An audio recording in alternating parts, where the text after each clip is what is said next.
রাধে রাধে সবাইকে, নতুন একটি ব্লগে সবাইকে ওয়েলকাম। তো এই ব্লগটি ছিল কালী পুজোর। তো ব্লগটি আসলে শেয়ার করতে পারিনি সময় ব্যস্ততার কারণে।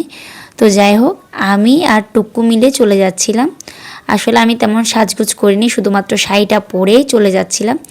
তো কারণ আমার স্টুডেন্ট শেষটাদের বাড়িতে গিয়ে আমি রেডি হব, যার কারণে আমি সাজগোজ করিনি, আর একটু দেরি হয়ে গেছে। তো আমি আর টুকু এখন চলে যাচ্ছি ওদের ঘরে গিয়ে আমি রেডি হচ্ছি। আর কিভাবে রেডি হচ্ছি সব কিছু তোমাদের সাথে শেয়ার করব। তো দেখতেই পাচ্ছ আমি ওখানে গিয়ে আগে আমার মাথাটা চুলগুলো ক্রিপিং করে নিয়েছি। ক্রিম্পিং করে চুলটা বাঁধবো।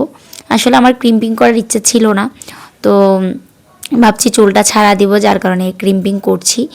তো প্রথমে ভেবেছিলাম কোপা করব, কিন্তু না, আবার চেঞ্জ করে ফেলেছি যে না, ক্রিম্পিং করে চুলটা ছাড়া দিব। তো এরপর দেখো এই যে আমার রেস্টুরেন্টের মা, তো কেউই আমরা দুজনেই সেম সেম শাড়ি পরেছিলাম, কারণ এই দুটোটা শাড়ি হচ্ছে আমার নাচের প্রোগ্রামের শাড়ি। তো এটা হচ্ছে আমার কিউটি। তো কিউটি স্টুডেন্ট, ও দেখো এখানে বক বক করে যাচ্ছে, বলছিল যে মাকে আমি হেয়ারটা করে দিয়েছি, শাড়িটা পরিয়ে দিয়েছি, এসব বলছিল।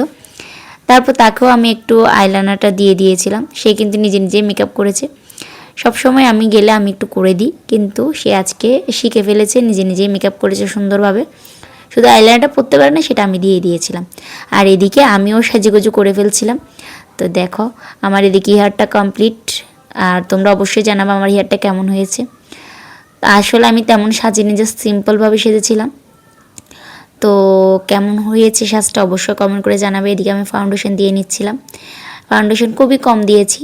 তারপরে এই যে দেখতেই পাচ্ছ ফাইনালি আমি রেডি হয়ে পড়েছি। তো এরপর কেমন লাগছে বলবে।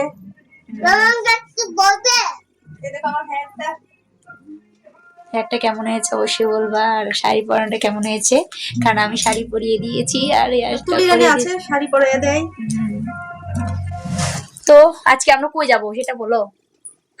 আজকে আমরা মূর্তি আনতে যাব, সবাই মিলে আমাদের পাশে পাশে পাশে কালী পূজা হচ্ছে, তো ওদের আজকে আমরা কি মূর্তি আনতে যাব। তো সেজন্য সবাই আমরা রেডি হয়েছি। তো আমরা প্ল্যান করেছি সবাই লাল লাল কালার শাড়ি পরবো, ঠিক না? তো যারা পরবে পরবে, আমরা তো দুজন ম্যাচিং ম্যাচিং ম্যাচিং। এই যে আমরা দুজন ম্যাচিং ম্যাচিং। তো আমরা ফাইনাল একদম রেডি। এখন যাব প্রতিমা আনতে। তো সম্পূর্ণ ভিডিও তোমার সাথে শেয়ার করব, কই কই যাচ্ছি, কি কি করব, সবকিছু থাকছে আজকের ব্লগে। টাটা বন্ধুরা, আমিও রেডি হয়ে পড়েছি, এদিকে শেষটার মাও রেডি হয়ে পড়েছে, আর এখানে হচ্ছে শেষটাও রেডি হয়ে পড়েছে। তোমরা এই যে এখানে দেখেন টুকু রেডি হয়ে পড়েছে।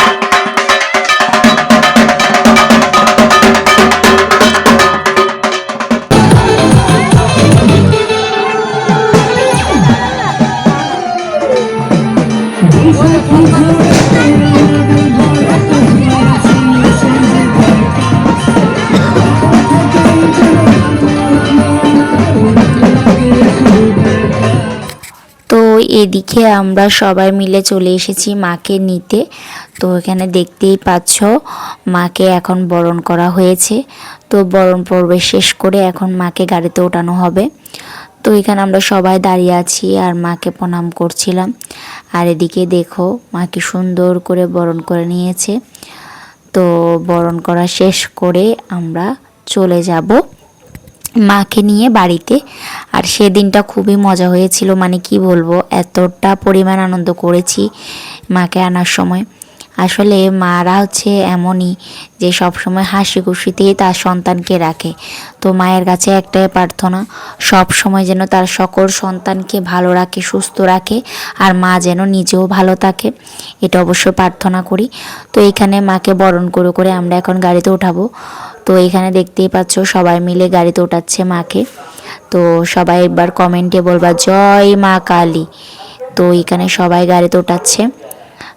তো আমরা সবাই দাঁড়িয়েছিলাম, আমরা অনেকজন গিয়েছিলাম প্রায় মাকে আনতে। এই যে দেখতে পাচ্ছ, আসলে বেশি দূর না, আমাদের এইখান থেকে প্রায় 10 মিনিটের রাস্তা। এরপর আমরা নাচতে নাচতে গিয়েছি সবাই মিলে। এই যে আমরা সবাই মিলে নাচছি, খুবই আনন্দ করেছিলাম দিনটাতে।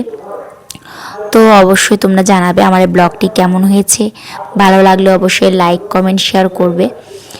আর নতুন যারা আমার ফলোয়ার তারা অবশ্যই আমার পাশে থাকবা, আমার প্রত্যেকটা ভিডিওতে সাপোর্ট করবা। যারা এখন আমার ইউটিউব চ্যানেলটাকে সাবস্ক্রাইব করো নি, প্লিজ কাইন্ডলি সাবস্ক্রাইব করে দিবে। আমিও তোমাদের আইডিতে সাপোর্ট করব অবশ্যই। তো এখানে একটু নাচানাচি করে সবাই, তারপরে এখানে দিয়েছিল গানটা মেনকা মাতাই দেরি ঘুমটা, সেজন্য আমি আর অঙ্কা মিলে উড়াধুরা নাচ করেছি। তো অঙ্কা আসলে উড়াধুরা নাচ করে, মানে কি বলবো, খুবই সুন্দর হয় তার নাচ, আর সে খুব আনন্দ করে, যার জন্য সে শাড়ি পরে নিয়ে বলছে আমি মাকে আনতে যাব, আমার নাচতে হবে, আমি শাড়ি পরবো না। কিন্তু তারপর আমরা কিন্তু সবাই শাড়ি পরেছিলাম, শুধু অঙ্কার ওরা পরেনি শাড়ি, কারণ ওরা নাচানাচি করবে তাই। তারপরে যে সবাই আমরা চলে এসেছি মাকে নিয়ে। তারপরে এখানে দেখতেই পাচ্ছ সবাই মিলে বসে আছে। তারপর আমি একটা নিয়ে নিয়েছিলাম কফি। তো আমি আর সিস্টার মা মিলে কফিটা খাচ্ছিলাম। তো সাথে তোমাদেরকে ভাবলাম একটা ভিডিও শেয়ার করি। তো আমরা দুজন মিলে সুন্দর করে কফিটা খাচ্ছিলাম। সেদিন আমাদের দুজনকে লেগেছিল একদম বোনের মতো লাগছে, ও বড় বোন আমি ছোট বোন। এরপর একটা মহাদেবের গান দিয়ে দিয়েছিল, আর মহাদেবের গান শুনলে আমার তো একদম কি বলবো। তো মহাদেবের গানটাতে শুনে শুনে আমি একটু নাচ করছিলাম। তো সেটাও তোমাদের সাথে ভিডিও করে একটু শেয়ার করছিলাম। আসলে ভিডিও ব্লগ বানানো একটাই শখ, যাতে সব কিছু তোমাদের সাথে শেয়ার করতে পারি। তো তোমরা অবশ্যই পাশে থাকবা, সবাই আবারও কমেন্টে লিখে যাবে জয় মা কালী।